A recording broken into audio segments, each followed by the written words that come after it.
بسم اللہ الرحمن الرحیم۔ السلام علیکم ورحمۃ اللہ۔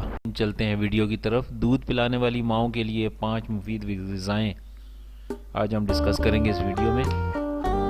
ماں بننا ایک خوبصورت تجربہ ہوتا ہے کسی بھی عورت کے لیے۔ اس سے عورت کی زندگی میں کئی قسم کی تبدیلیاں آتی ہیں، جس میں مختلف جسمانی تبدیلیاں بھی شامل ہیں۔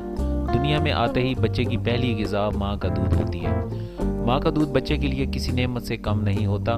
یہ غذائیت اور توانائی سے بھرپور ہوتا ہے، جو نہ صرف بچے کی نشو و نما میں اہم کردار ادا کرتا ہے بلکہ کئی اقسام کی بیماریوں سے بھی بچے کو محفوظ رکھتا ہے۔ معالج عام طور پہ مشورہ دیتے ہیں کہ بچے کی پیدائش کے 1 گھنٹے کے اندر اندر ہی اسے ماں کا دودھ دینا شروع کر دینا چاہیے۔ عموماً پیدائش کے بعد چند ہفتوں تک بچے کو 10 سے 15 منٹوں کے لیے دن میں 8 سے 12 بار دودھ پلانے کا مشورہ دیا جاتا ہے۔ جیسے ہی بچہ بڑا ہوتا ہے اور ہوتا جاتا ہے، دودھ پلانے میں وقفہ بڑھتا جاتا ہے۔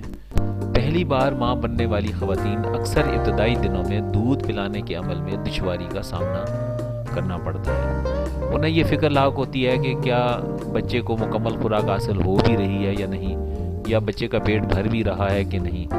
بعض اوقات ماں کا دودھ بچے کے لیے ناکافی ہوتا ہے، جس کے باعث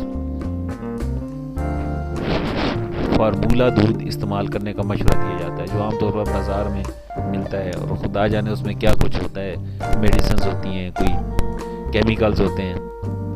ماں کے دودھ میں کمی کی کئی وجوہات ہو سکتی ہیں، جن میں مانع حمل ادویات کا استعمال، جسم میں ہونے والی ہارمونل تبدیلی، دودھ پلانے کے دوران ماں اور بچے کی غلط پوزیشننگ، یا ماں میں ضروری غذائیت کی کمی شامل ہوتی ہے۔ عام طور پر نئی ماں بننے والی خواتین کو بچے کو صحیح پوزیشن سے دودھ پلانے کا تجربہ نہیں ہوتا، اور ماؤں کا یہ سوچنا درست نہیں کہ اگر بچہ ماں کا دودھ نہیں پیے گا تو اس کی نشو و نما میں کسی قسم کی کمی واقع ہو جائے گی۔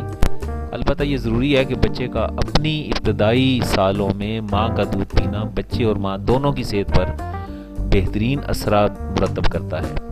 دودھ پلانے والی ماؤں کو زیادہ دودھ بنانے اور بچے کو ضروری غذائی اجزاء کی فراہمی کے لیے مندرجہ ذیل غذاؤں کو اپنی خوراک کا ضرور حصہ بنانا چاہیے۔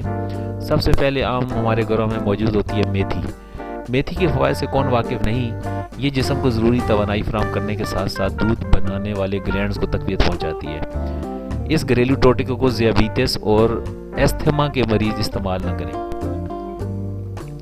میتھی میں موجود فائٹو ایسٹروجنز چھاتی میں دودھ بننے کے عمل کو تیز کرتا ہے۔ ایک چھوٹا چمچ میتھی دانے کو 1 کپ پانی میں ساری رات بھگوئیں۔ صبح اس پانی کو ابالیں اور اس کو نیم ٹھنڈا کر کے اس ابلے ہوئے پانی کو چھان کر روزانہ صبح پئیں۔ دوسری جو غذائی ٹوٹکا ہے وہ ہے سونف۔ سونف بھی اس عمل میں معاون ثابت ہو سکتی ہے۔ سونف سے نہ صرف دودھ زیادہ بنتا ہے بلکہ اس سے بچے کا ہاضمہ بھی ٹھیک رہتا ہے۔ 1 کپ گرم پانی میں سونف بھگو دیں اور آدھے گھنٹے کے لیے ڈھک کر رکھ دیں۔ اس سیال کو چھان کر دن میں 2 سے 3 بار استعمال کریں۔ اس کے علاوہ آپ سونف، زیرہ اور مصری وزن پیس کر ایک بوتل میں رکھ سکتی ہیں۔ اس کا ایک چھوٹا چمچ روزانہ 3 بار 1 کپ دودھ کے ساتھ استعمال کریں۔ 2 ہفتوں میں اس کا اثر ظاہر ہونا شروع ہو جائے گا۔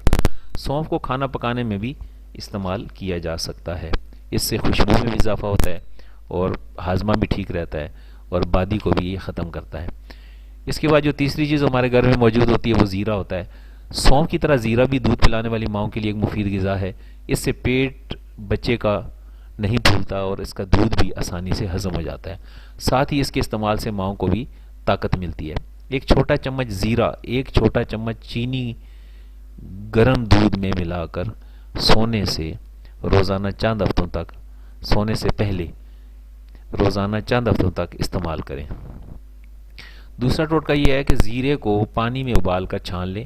اس میں آدھا کپ دودھ 1 چھوٹا چمچ شہد ملا کر اس کو پی لیں۔ اس سیال کو روزانہ 1 بار ضرور پئیں۔ چوتھی چیز جو آپ کو بتانی ہے وہ ہے دار چینی۔ اس جڑی بوٹی سے دودھ کا ذائقہ اچھا ہوتا ہے، جس سے بچے کی خوراک بڑھتی ہے۔ اس کے استعمال سے بچے کی پیدائش کے بعد ماہواری کی تاخیر میں مدد ملتی ہے۔ اس سے یہ فائدہ ہوتا ہے کہ عورت بچے کی پیدائش کے بعد جلدی حمل ٹھہرنے سے محفوظ رہتی ہے۔ 1 چٹکی دار چینی